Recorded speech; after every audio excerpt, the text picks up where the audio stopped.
A veces las personas pierden el piso y saben cuando pierden el piso. A veces lo podemos ver cuando un político, alguien que está haciendo campaña para un puesto, pues al principio es humilde, tratando de ganar los votos, la confianza de las personas, pero recibe los votos y llega a su puesto, y entonces esa persona cambia, piensa que ya merece todo, está ahí por sus méritos, por su inteligencia, por su habilidad, entonces exige que se le rinda culto, que se le felicite y que pues todos se pongan a su servicio, y empieza a actuar de una manera prepotente, a veces, como decimos, se toma atribuciones que no le corresponden, y empieza a tomar decisiones que no debería tomar, decisiones que no le corresponde tomar, toma decisiones por otros, porque quiere pues el ser el que manda, el que se note que es el que tiene el poder. Y bueno, esa es parte, como hemos estado viendo en este libro de Jueces, de cómo es la naturaleza humana, y finalmente todos estamos expuestos pues a ser víctimas de nuestra propia naturaleza. Y hoy vamos a ver algo de esto en la persona de Gedeón, que hemos estado pues estudiando estas últimas semanas. Vamos al capítulo 8 del libro de Jueces, y pues vamos a leer este capítulo.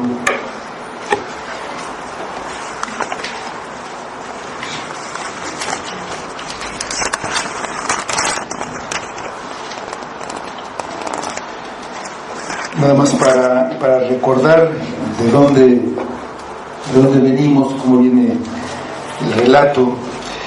En el versículo 24 del capítulo 7, voy a empezar a leer, dice: después de la batalla y de la victoria con los 300, dice: Gedeón también envió mensajeros a todo el monte de Efraín, diciendo: descended al encuentro de los madianitas y tomad los vados de Bet-bara del Jordán antes que ellos lleguen.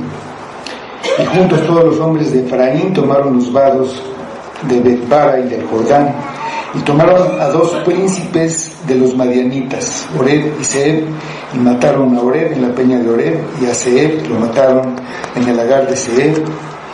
Y después que siguieron los madianitas, trajeron las cabezas de Oreb y de Zeeb a Gedeón al otro lado del Jordán. Es el antecedente. Entonces así empieza el capítulo 8, que es la continuación de este relato. Pero los hombres de Efraín le dijeron: ¿qué es esto que has hecho con nosotros, no llamándonos cuando ibas a la guerra contra Madián? Y le reconvinieron fuertemente, a los cuales él respondió: ¿qué he hecho yo ahora comparado con vosotros? ¿No es el rebusco de Efraín mejor que la vendimia de Abiezer? Dios ha entregado en vuestras manos a Oreb y Zeeb, príncipes de Madián. ¿Y qué he podido yo hacer comparado con vosotros?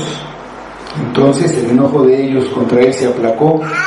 Luego él habló esta palabra: y vino Gedeón al Jordán, y pasó él y los 300 hombres que traía consigo, cansados, mas todavía persiguiendo, y dijo a los de Sucot: yo os ruego que me deis a la gente que me sigue algunos bocados de pan, porque están cansados, y yo persigo a Seba y Salmuna, reyes de Madián. Y los principales de Sucot respondieron: ¿está ya Seba y Salmuna en tu mano para que demos pan a tu ejército?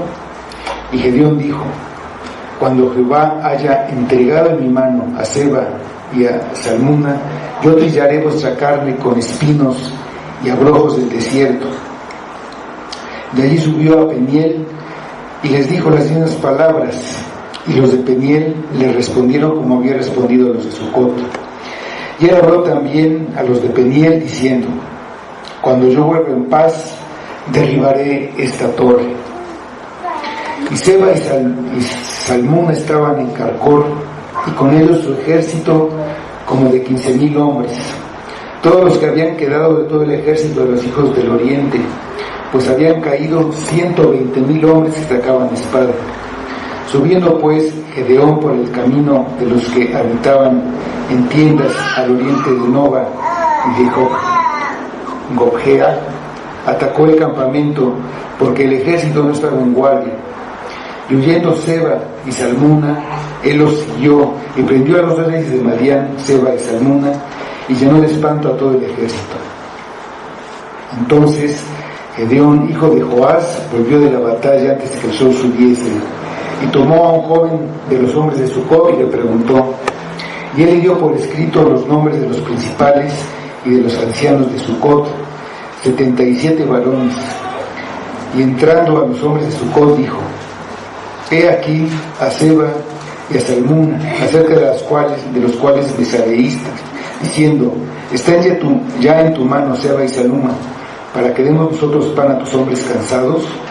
Y tomó a los ancianos de la ciudad, y espinos y abrojos del desierto, y castigó con ellos a los de Sucot.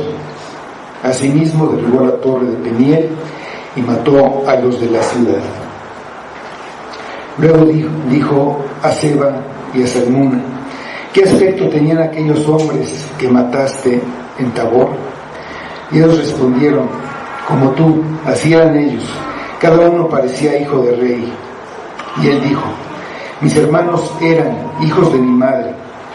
Vive Jehová, que si les hubierais conservado la vida, yo no os mataría. Y dijo a Jeter, su primogénito: levántate y mátalos. Pero el joven no desenvainó la espada porque tenía temor, pues era un muchacho. Entonces dijeron Seba y Salmún: levántate tú y mátanos, porque como es el varón, tal es su valentía. Y Gedeón se levantó y mató a Seba y Salmún, y tomó los adornos de lunetas que sus camellos traían al cuello. Y los israelitas dijeron a Gedeón: sea nuestro Señor, tú y tu hijo y tu nieto, pues que nos has librado de mano de Madián. Mas Gedeón respondió: no seré Señor sobre vosotros, ni mi hijo señoreará. Jehová señoreará sobre vosotros. Y les dijo Gedeón: quiero haceros una petición, que cada uno me dé los zarcillos de su botín, pues traían zarcillos de oro porque eran ismaelitas. Ellos respondieron: de buena gana te los daremos. Y tendiendo un manto, echó ahí cada uno los zarcillos de su botín, y fue el peso de los zarcillos de oro que él pidió 1,700 ciclos de oro, sin las planchas y joyeles y vestidos de púrpura que traían los reyes de Madián, y sin los collares que traían sus camellos al cuello. Y Gedeón hizo de ellos un éfod, el cual hizo guardar en su ciudad de Ofra. Y todo Israel se prostituyó tras ese éfod en aquel lugar, y fue tropezadero a Gedeón y su casa. Y así fue subyugado Madián delante de los hijos de Israel, y nunca más volvió a levantar cabeza. Y reposó la tierra 40 años en los días de Gedeón. Luego Jerobaal, hijo de Joás, fue y habitó en su casa. Y tuvo Gedeón 70 hijos, que constituyeron su descendencia, porque tuvo muchas mujeres. También su concubina que estaba en Siquem le dio un hijo, y le puso por nombre Abimelech. Y murió Gedeón, hijo de Joás, en buena vejez, y fue sepultado en el sepulcro de su padre Joás, en Ofra de los Abiezeritas. Pero aconteció que cuando murió Gedeón, los hijos de Israel volvieron a prostituirse yendo tras los Baales, y escogieron por Dios a Baal-Berit. Y no se acordaron los hijos de Israel de Jehová su Dios, que los había librado de todos sus enemigos en derredor. y se mostraron agradecidos con la casa de Jerobaal, el cual es Gedeón, conforme a todo el bien que había hecho a Israel. Vamos a orar. Señor, te damos muchas gracias por esta palabra que tenemos, por esta manera en que tú te revelas a tu pueblo. Y te queremos pedir que tú la uses en nosotros, que uses tu palabra y tu espíritu para llevarnos más cerca de ti, para despertarnos, para llamarnos a estar más cerca de ti. Te pedimos que tú obres a través de esta palabra, que obres primero salvación a todos los que no la tienen todavía, que obres edificación en todos nosotros, en tu pueblo, que obres limpieza también, una limpieza de nuestra alma que nos lleve más a la santidad, más cerca de ti, que obres en tu iglesia y que hagas en ella tu voluntad, Padre. Te pedimos por todos nuestros hermanos, por los que no están aquí hoy. Sabemos que algunos de ellos están enfermos y pues te pedimos por ellos, por sus necesidades de este tipo, pero también por su alma, sobre todo, Señor, que tú la guardes en tu mano, donde nadie la pueda arrebatar, y es donde está segura y donde estamos seguros todos. Pedimos todo por Cristo y para tu gloria. Amén.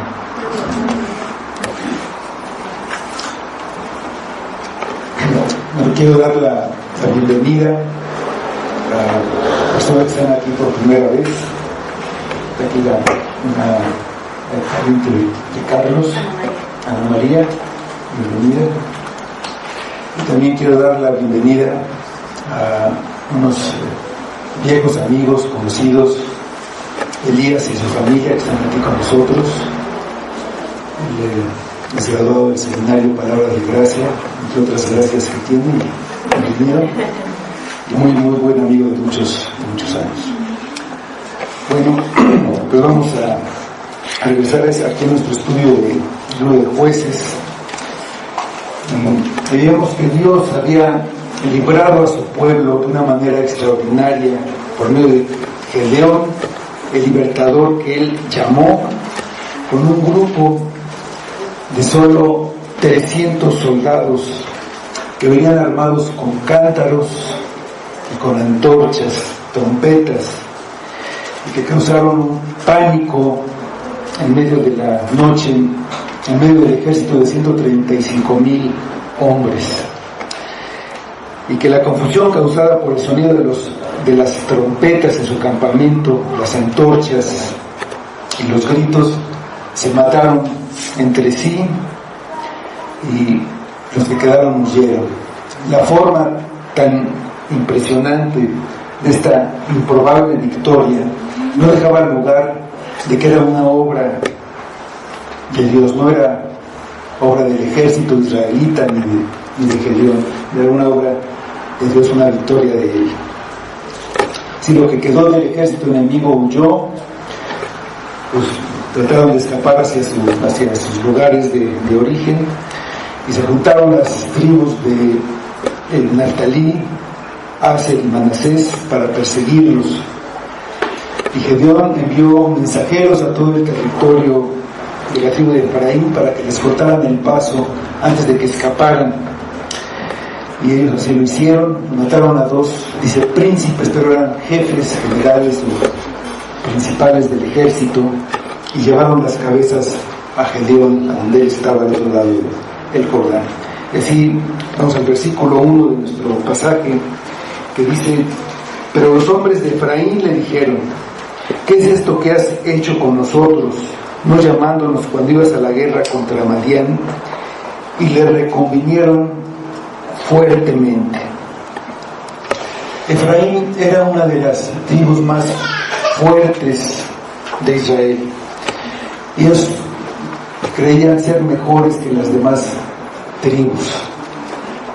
Ellos eran hijos, bueno, su antecesor, el padre de ellos era Efraín, hijo de José, al que Jacob había dado la primogenitura, y a él lo prefirió sobre Manasés, que era el hijo mayor, entonces querían o pensaban tener mayor prestigio, mayor presencia que las otras tribus.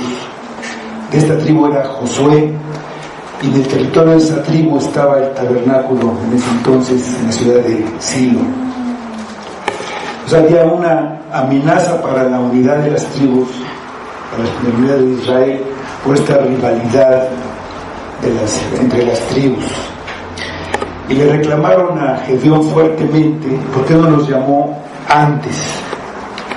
Porque pensaban que se habían perdido la gloria de la victoria en esa batalla. Se hace más evidente que si ellos hubieran participado, se hubieran envanecido más. Y esa fue la razón para que el ejército israelita fuera reducido a solamente 300 hombres, para que no se envanecieran contra Dios, como dice el pasaje. Pero a los de Efraín les importaba más el reconocimiento que ellos tuvieran como tribu que el bienestar de toda la nación.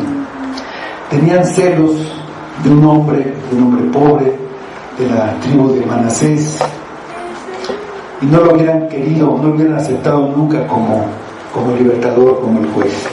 Entonces vemos primero la humildad de Gedeón.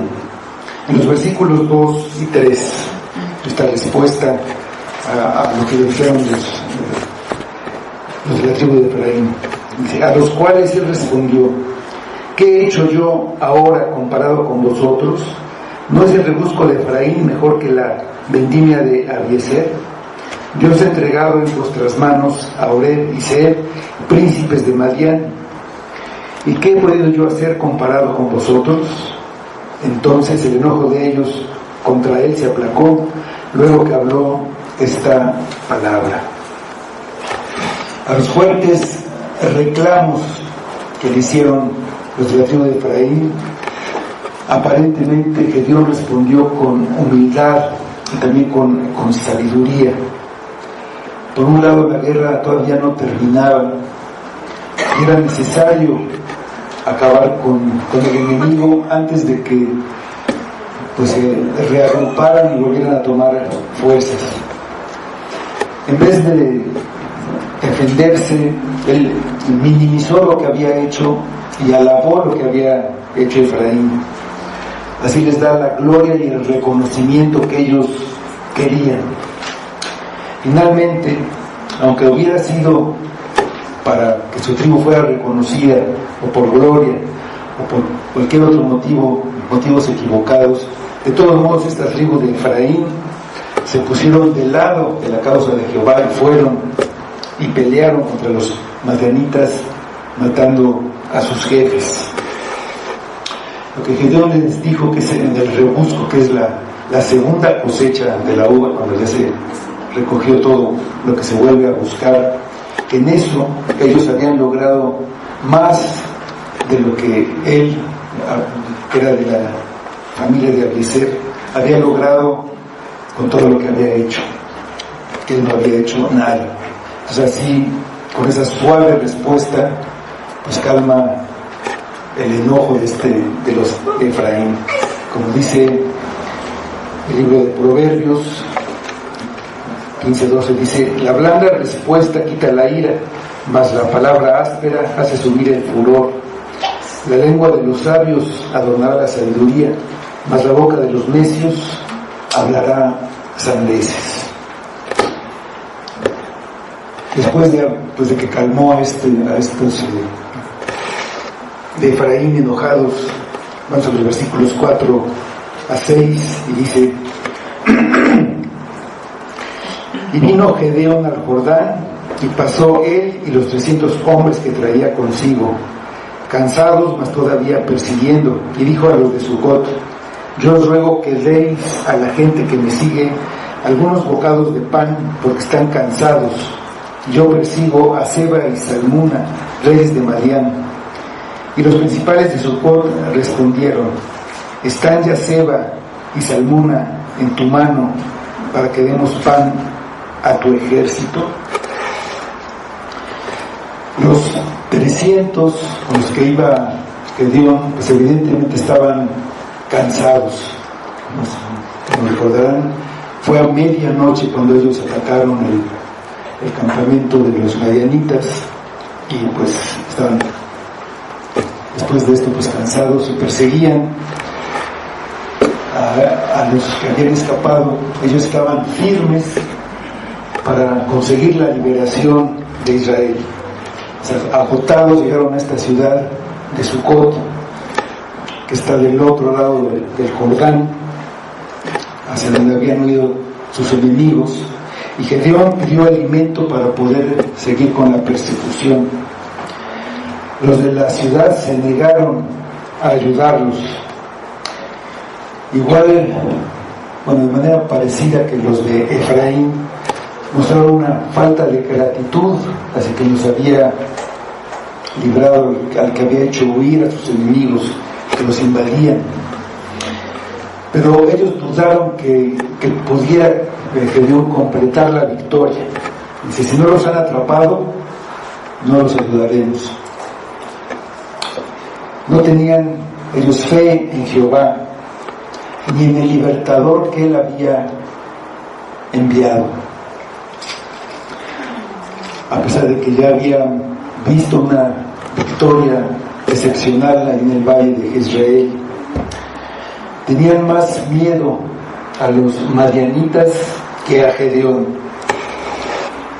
Ellos pensaban que si los reyes madianitas escapaban, iban a regresar después, y si ellos ayudaban a Gedeón, pues iban a tomar represalias contra ellos, los iban a destruir, y no querían correr ningún riesgo.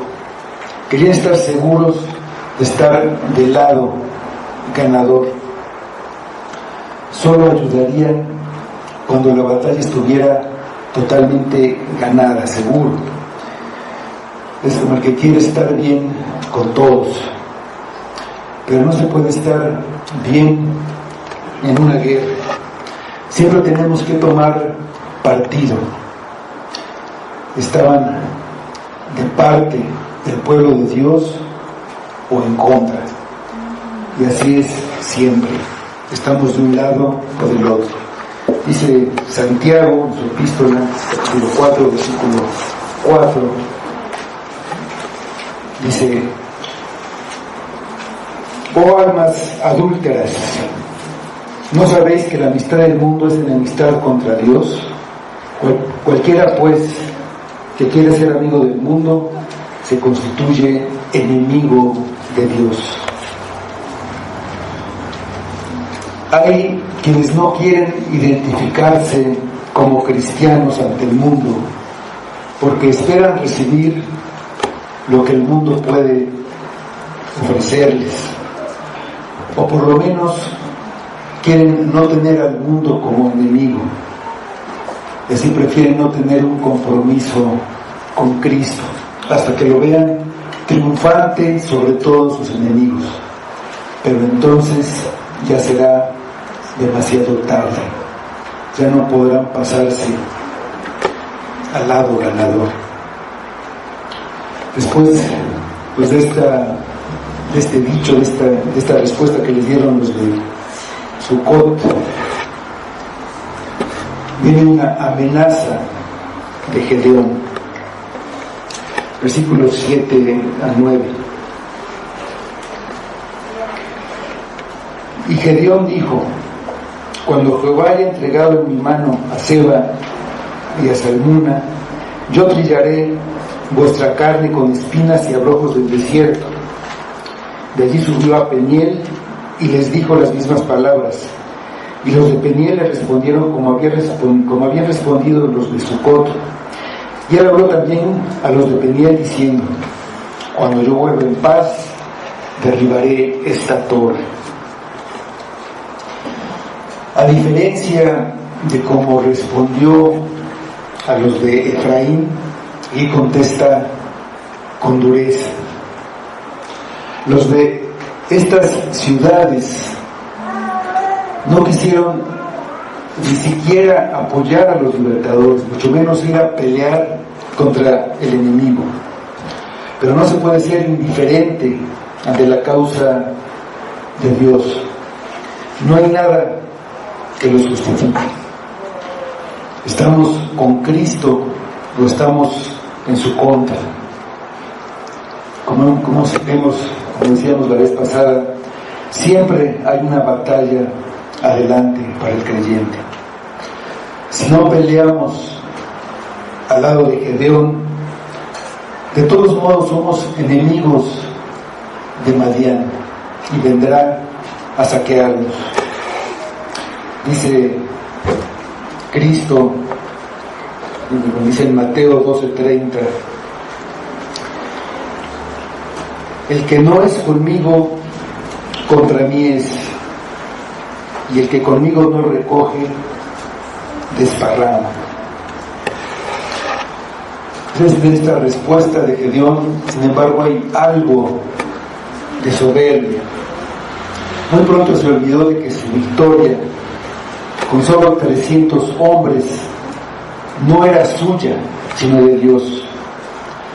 Pero ahora él siente que tiene que recibir reconocimiento y admiración por lo que ha hecho. Y responde con una amenaza que viene de la ira que siente.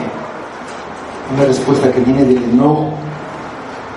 Cuando las ciudades de Sucot y Peniel dudan que con los pocos hombres que lo acompañan pueda atacar a los reyes de Madián y vencerlos, los amenaza con castigarlos cuando regrese. En los versículos 10 a 12.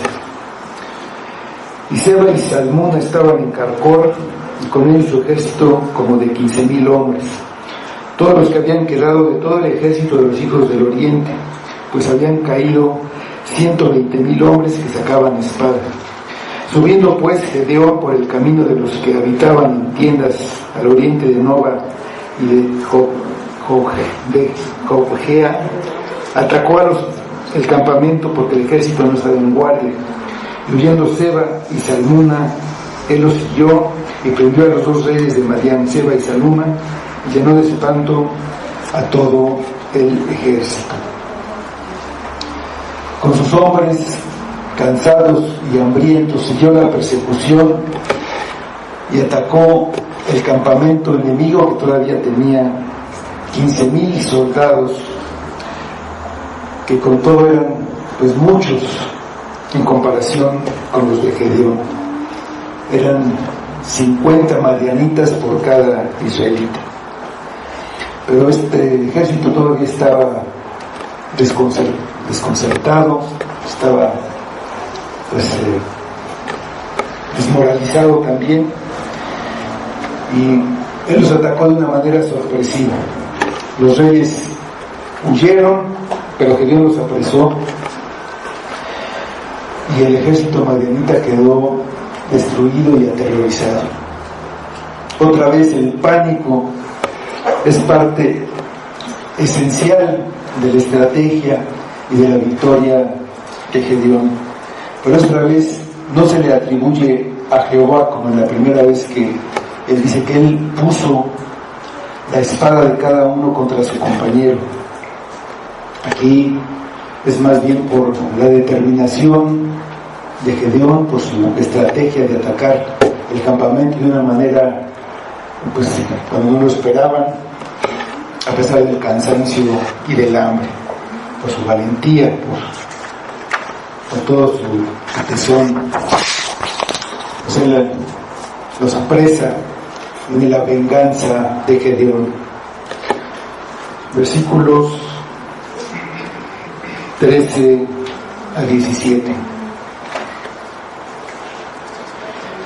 Entonces Gedeón, hijo de Joás, volvió de la batalla antes que el sol subiese, y tomó a un joven de los hombres de Sucot y le preguntó, y él le dio por escrito los nombres de los principales y de los ancianos de Sucot, 77 varones. Y entrando a los hombres de Sucot dijo, he aquí a Seba y Salmuna, acerca de los cuales me sareíste diciendo, están ya en tu mano Seba y Salmuna, para que demos nosotros pan a tus hombres cansados, y tomó a los ancianos de la ciudad, y espinos y abrojos del desierto, y castigó con ellos a los de Sucot. Asimismo derribó la torre de Peniel, y mató a los de la ciudad. Entonces Gedeón regresó a Sucot directamente para cumplir su amenaza.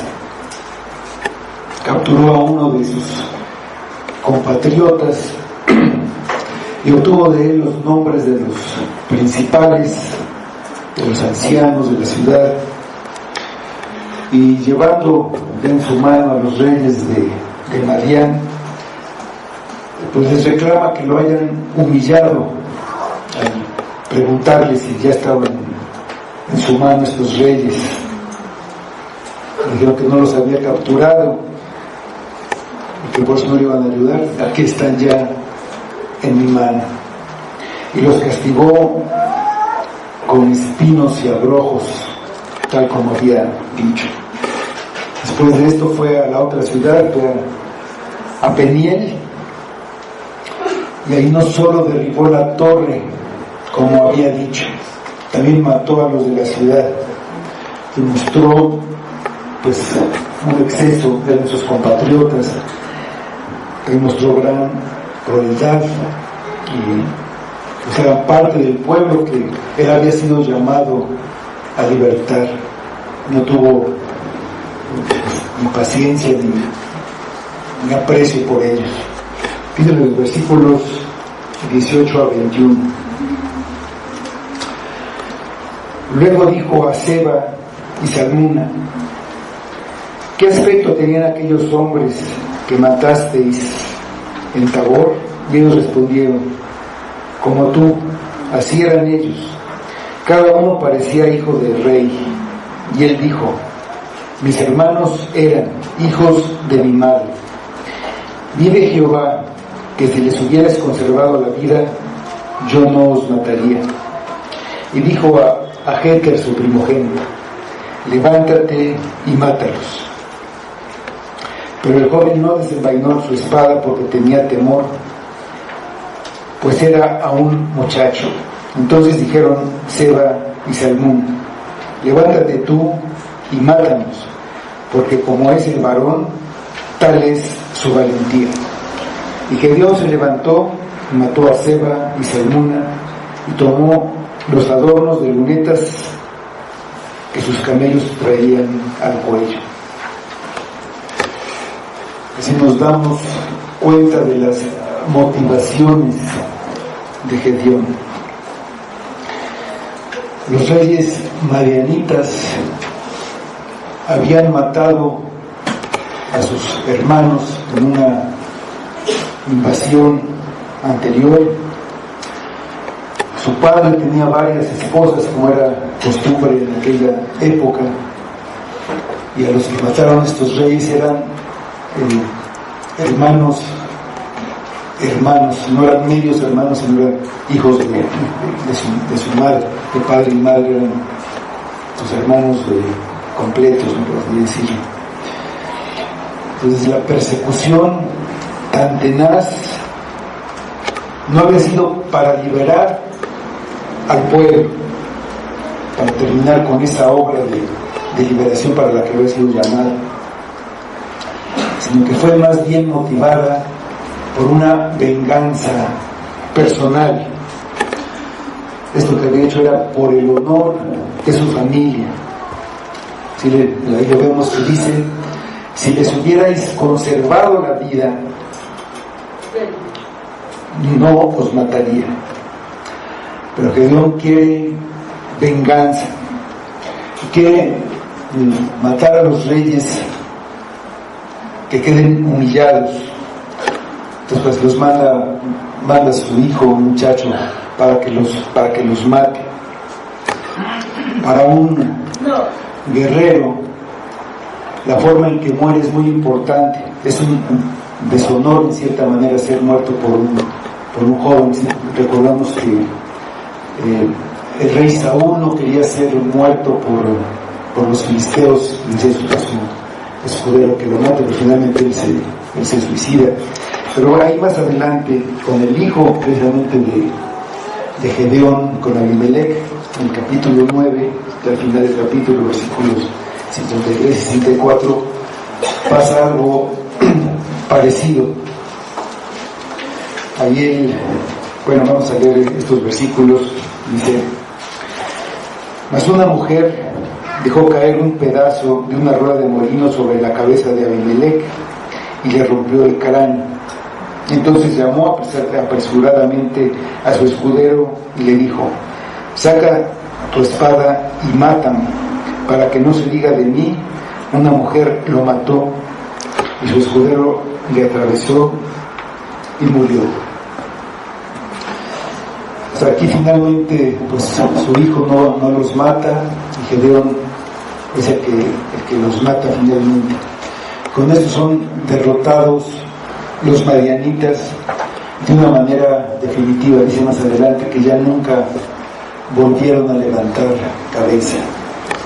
Estos enemigos que habían estado saqueándolos y que fue Gedeón llamado a liberarlos de ellos, fueron destruidos. Pero viendo todo el proceso de la vida de Gedeón ha sufrido un cambio asombroso. De estar escondido ahí al principio en el lagar, limpiando un poco de trigo, estar ahí con miedo, ahora es audaz y valiente. Te puedo decir que hasta ahora es un poco arrogante. Este cambio en este aspecto es porque el Espíritu lo capacitó para esto, precisamente, para ser el libertador que el pueblo necesitaba. Si recuerdan, dice que vino el Espíritu de Jehová sobre él, y fue cuando tocó el cuerno y el pueblo lo reconoció como su líder. El Espíritu lo capacitó, Dios lo capacitó. Dios le dio esos dones de mando, esos dones de valor, que fue un cambio notable en Gedeón. Pero también de empezar, de actuar por obedecer a Dios, de una obediencia, ahora lo hace por venganza. Los dones que Dios le dio los usa para sus fines personales. Pero los dones que no van acompañados por los frutos del Espíritu, pues son para fines propios, entonces sus logros no van a ser duraderos. Gedeón está hambriento de reconocimiento y de respeto. Sus éxitos le han hecho probar el poder y ha sentido pues que se siente bien, que todos pues los que alcanzan el poder, lo que decíamos al principio, les gusta. Entonces se llena de ira cuando no le dan lo que él cree que merece. Se enojó contra los de estas ciudades, se ha vuelto egoísta, egocéntrico, soberbio. La posición que ocupa es porque Dios lo puso ahí. Él debía destruir a los enemigos de Dios y de su pueblo, a esos enemigos que saqueaban a su pueblo y lo empobrecían. Pero él no era quien debía decidir si los mataba o no. Eran enemigos de Dios. Algo así hizo Saúl con el rey Agag, y por eso fue destituido como rey. Tomó una actitud de como decimos, de perdonavidas, literalmente, ¿no? Yo les hubiera perdonado la vida si ustedes no hubieran hecho esto. También Saúl perdonó a Agag. Se tomó atribuciones que no le correspondían, tomó decisiones que no le correspondía tomar a él. Cuando alguien hace esto, Lo que quiere es hacer sentir que Él tiene poder, que Él es el que manda. Quiere que los demás lo sepan y toma decisiones por otros. Es una muestra de inmadurez. El que tiene el mando debe ser humilde y amable. Cuando recibimos bendiciones y dones, los logros que vienen con ellos pueden hacernos creer que son por nosotros, que son nuestros, y hacernos olvidar que todo lo que tenemos lo hemos recibido. En realidad no tenemos nada de qué jactarnos, y nunca lo tenemos, ni profesionalmente ni intelectualmente, porque todo don viene de lo alto. Es la 1 Corintios 4:7.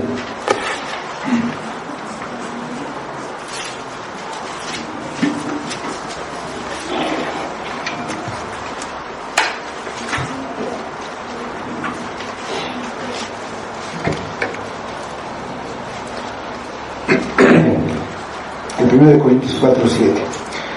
Porque ¿quién te distingue? ¿O qué tienes que no hayas recibido? Y si lo recibiste, ¿por qué te glorías como si no lo hubieras recibido? El conocimiento y el entendimiento de la palabra nos puede hacer sentir que nosotros podemos salvarnos a nosotros mismos. Lo que Dios nos da, lo podemos usar para pensar que nosotros nos hemos ganado las bendiciones, quizá porque nos hemos esforzado en estudiar, en entender, y entonces que merecemos reconocimiento y admiración, que merecemos que los demás pues nos obedezcan porque nosotros sabemos más o somos más. Cuando Gedeón estaba consciente de su propia debilidad y entendió que la victoria solo podía venir si Dios se la daba, y adoró y honró a Dios, pero ahora exige que se le honre a Él. Olvidó quién lo llamó, quién lo capacitó, quién le dio ánimo, y también quién logró la victoria, quién ganó la batalla, y no fue Él. Nosotros podemos olvidar todo lo que Dios ha hecho para nuestra salvación, y nada es un mérito nuestro. Como dicen esos versículos de Efesios capítulo 2, 8 a 10, porque siempre tenemos en mente, pero los debemos tener bien entendidos. Dicen: porque por gracia sois salvos por medio de la fe, y esto no de vosotros, pues es don de Dios, no por obras, para que nadie se gloríe, porque somos hechura suya, creados en Cristo Jesús para buenas obras, las cuales Dios preparó de antemano para que anduviésemos en ellas.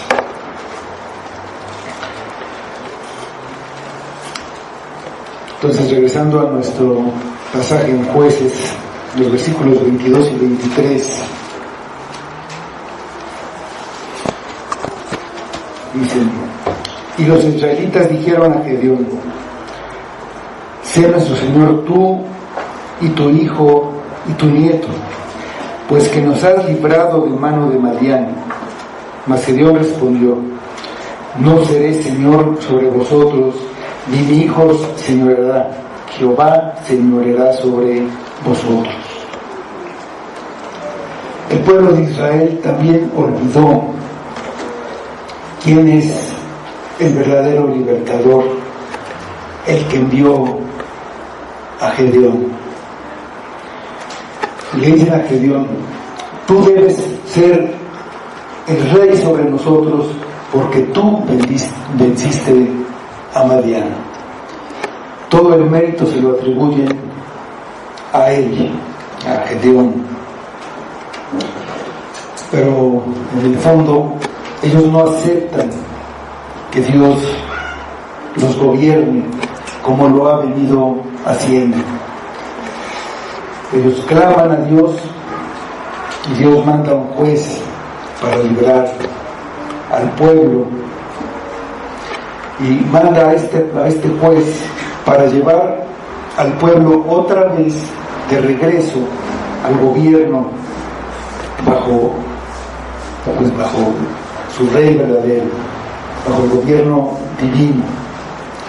Cuando el pueblo se aparta y es dominado por otros pueblos, repetidamente, como lo que hemos estado viendo, Dios les recuerda por medio de este enviado que tienen que regresar bajo su gobierno. Si Gedeón acepta el ofrecimiento, Israel tendrá un rey designado por medios humanos, designado por los hombres. Y después les dicen que ese rey pasará ese reino a su hijo y a su nieto, que así nos gobernará esta dinastía o este grupo de hombres. No quieren ser gobernados por Dios, sino quieren ser gobernados por un hombre. Teniendo su propio rey, su rey humano puesto por ellos, ya no tendrían que clamar a Dios para que los salve y esperar que Dios les mande un Salvador. El rey que ellos tienen, ellos confían, ellos creen, se va a encargar de eso. Quieren confiar en un hombre. Es un esfuerzo por salvarse ellos mismos, por sus propios medios. Gedeón les responde: no seré yo rey, ni mi hijo, ni mi nieto. Solamente Dios reinará sobre ustedes. En eso Gedeón tiene razón. Ellos no necesitan un rey, ya tienen un rey. Lo que necesitan es obedecer. Solo Dios reina. Esta misma respuesta la da Cristo a su manera. Cuando Satanás le ofreció todos los reinos de la tierra, y también cuando la multitud lo quiere hacer rey, Él dice: no voy a reinar hasta que Dios me envíe por rey. Él es el rey, Él tiene todo el derecho, pero se somete totalmente a la voluntad y al decreto de Dios. El libro de Jueces inicia con el pueblo yendo a consultar a su rey, en el versículo 1. ¿Quién de nosotros subirá primero contra los cananeos? ¿Quién subirá primero? Y el libro termina diciendo: no había rey en Israel, cada quien hacía lo que bien le parecía.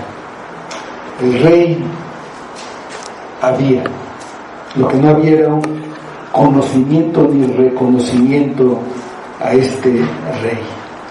Entonces Gedeón rehúsa ser el rey porque Dios es el rey, pero lo que él sabía de una manera intelectual no lo vive de una manera práctica. Los jueces y los reyes humanos e imperfectos que seguirían después a Gedeón solo señalan al rey perfecto y eterno que reinará para siempre sobre su pueblo. Vemos en los siguientes versículos 24-28 el envanecimiento de Gedeón. Dice: y les dijo Gedeón: quiero haceros una petición. que cada uno me dé los zarcillos de su botín, pues traían zarcillos de oro, porque eran ismaelitas. Y ellos respondieron: de buena gana te los daremos. Y tendiendo un manto, echó allí cada uno de los zarcillos de su botín. Y el peso de los zarcillos de oro que él pidió, 1,700 siclos de oro, sin las planchas y joyeles, y vestidos de púrpura que traían los reyes de Madián, y sin los collares que traían sus camellos al cuello. Y Gedeón hizo de ellos un efod, el cual hizo guardar en la ciudad de Ofra, y todo Israel se prostituyó tras ese efod en aquel lugar, y fue tropezadero a Gedeón y a su casa. Así fue subyugado Madián delante de los hijos de Israel, y nunca más volvió a levantar cabeza, y reposó la tierra 40 años en los días de Gedeón.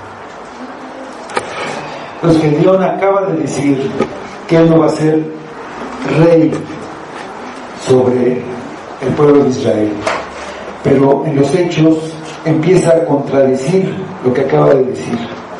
Pide una recompensa económica por haberlos librado. Pide todo el botín de oro de los madianitas. Dice que 1,700 ciclos juntó nada más de los zarcillos y lo que traían estos personajes. Esto es aproximadamente cerca de 20 kilos de oro, y además de todas las joyas y todas las vestiduras y todo lo demás que dice, que recogió. Se hizo un hombre muy, pero muy rico. Que hizo un efod, que es una vestidura que usaban los sacerdotes, el sumo sacerdote, en el tabernáculo. Como decíamos, en ese entonces estaba en Silo, otra ciudad, y el efod tenía 2 piedras que se llamaban Turim, Unim y Turim, por el que se consultaba la voluntad de Jehová. Pero Gedeón hace este efod y lo tiene a su disposición, a disposición de su familia, y con el prestigio que ya tiene, pues tiene la influencia de un rey, es prácticamente un rey. Su ciudad, Orfa, se vuelve un lugar de adoración, rivalizando con el lugar donde estaba el tabernáculo, con Silo. El pueblo viene a este lugar donde suponen que pueden encontrar a Dios. Ahí vienen para ser dirigidos por Dios a consultar este efod. Dice, todo Israel se prostituyó tras ese efod en aquel lugar. En lugar de que el juez levantado por Dios lleve a su pueblo al gobierno de Dios, el juez regresa a su pueblo al pecado de idolatría del que lo había librado. Que Dios los lleva a apartarse de Dios, los lleva a hacer lo malo, por el que una y otra vez han clamado. Si hacer lo malo, como hemos visto, es ir tras los ídolos, alejarse de Dios. El efod es como un ídolo y va a hacer tropezar a Gedeón y a toda su casa, a toda su familia y a todo Israel. Ellos quieren confiar y apoyarse en algo más de lo que Dios les da como guía. Lo que Dios da como guía es su palabra, así como veíamos en el estudio de la confesión de fe, la única manera de guiarnos es a través de la palabra que Dios ha dado. Pero ellos quieren tener algo que les diga qué hacer en cada situación concreta. Es cuando nosotros no queremos andar en obediencia a la palabra, ni confiar en la providencia ni en la bondad de Dios, y buscamos otras cosas. Que Dios se convirtió en el medio para volver al pecado del que lo había librado cuando derribó a los ídolos. El pueblo no necesitaba un rey así, que Dios no era capaz de reinar. Fue obediente en el momento de una batalla imposible de ganar, pero la vida diaria es una prueba mayor para el carácter. El reto de vivir fiel diariamente es más difícil que confiar y tener fe en un momento de crisis, en un momento de una fuerte prueba. Muchos pueden amar a Dios por un tiempo, pero si terminan traicionándose a ellos mismos, fue un amor falso. La adoración espiritual a Dios, la obediencia a su ley y la fe a un Dios invisible no podían llegar de esta manera, no pueden llegar a través de seguir a un hombre. Tener a Dios como su rey los hacía un pueblo único, pero ellos siempre quieren ser como el mundo, quieren ser como las otras naciones. A veces nosotros queremos confiar en otras cosas y queremos ser como el mundo. Dicen los versículos finales del capítulo 29-32. Y luego Jeroboam, hijo de Joás, fue y habitó en su casa. Y tuvo Gedeón 70 hijos que constituyeron su descendencia, porque tuvo muchas mujeres. También su concubina que estaba en Siquem le dio un hijo y le puso por nombre Abimelech. Y murió Gedeón, hijo de Joás, en buena vejez, y fue sepultado en el sepulcro de Joás, de su padre Joás, en Ofra de los abiezeritas. El gobierno de Gedeón fue un éxito, pero también fue un fracaso.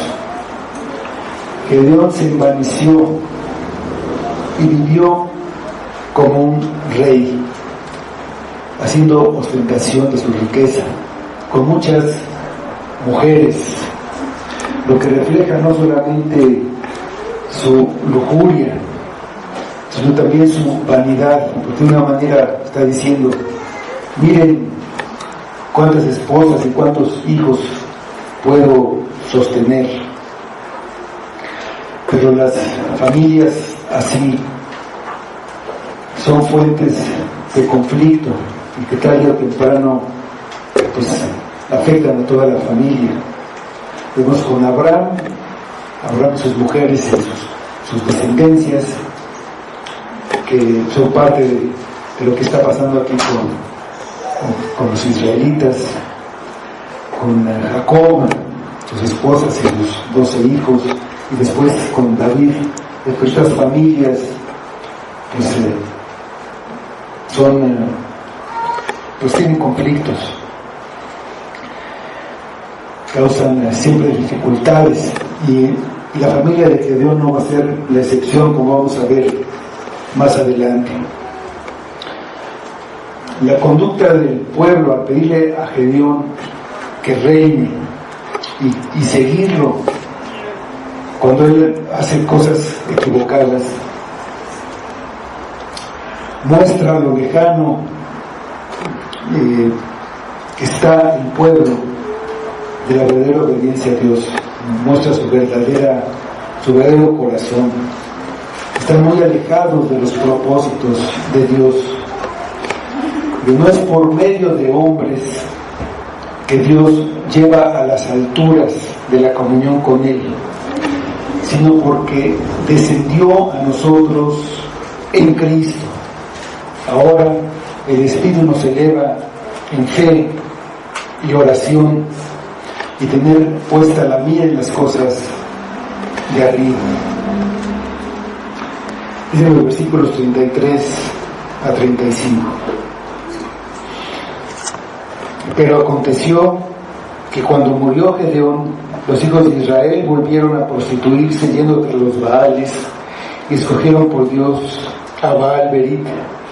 Y no se acordaron los hijos de Israel de Jehová su Dios, que los había librado de todos sus enemigos en derredor, y se mostraron agradecidos con la casa de Jorobal, el cual es Gedeón, conforme a todo el bien que había hecho a Israel. A la muerte de Gedeón, la historia se repitió. Al servir a Baal, salió lo que estaba en el corazón del pueblo, lo que les había enseñado Gedeón. Lo que importa es la riqueza, lo que importa es el prestigio, lo que importa es el éxito. Y ellos vivían así, siguieron el ejemplo de Gedeón en sus últimos años. Con su regreso a la idolatría se volvieron malagradecidos, se olvidaron de Dios, quien era el que en verdad los había librado. Se volvieron malagradecidos con la familia de Gedeón, el que Dios envió. Debemos recordar que Dios envió un libertador también para nosotros. Y a veces no somos fieles con Dios y tampoco con el libertador que Él nos ha dado, con Cristo. Gedeón nos hace volver la vista a aquel del que Él y todos los jueces son sombra, y ver que a diferencia de Gedeón tenía todo el derecho a ser reconocido y servido como rey, y no solo como rey, sino como Dios. Habitó entre nosotros y rechazó reinar sobre las naciones cuando se le ofrecieron todos los reinos de la tierra, porque Él no vino para servir. Dios no vino para ser servido, sino para servir y dar su vida en rescate por muchos, como dice Marcos 10:45. A diferencia del éfod, a Él es al que debemos venir a consultar para confiar en lo que Él nos ha dicho, en lo que nos ha revelado, a confiar en Él con arrepentimiento por nuestra idolatría por el mundo. Vamos a orar.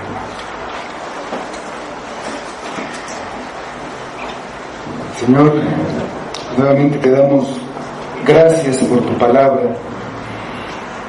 Te pedimos que nos ayudes con nuestra incredulidad, con nuestra dureza, con nuestra ingratitud, y que volteemos otra vez a ver a nuestro Salvador, a Cristo, para que confiemos solamente en Él, para que lo pongamos en el lugar del Rey, y que nuestra vida, todos los aspectos de nuestra vida queden bajo su dominio, que en verdad lo recibamos como nuestro Señor, como nuestro Rey, no solo de palabra, sino de hecho, en verdad.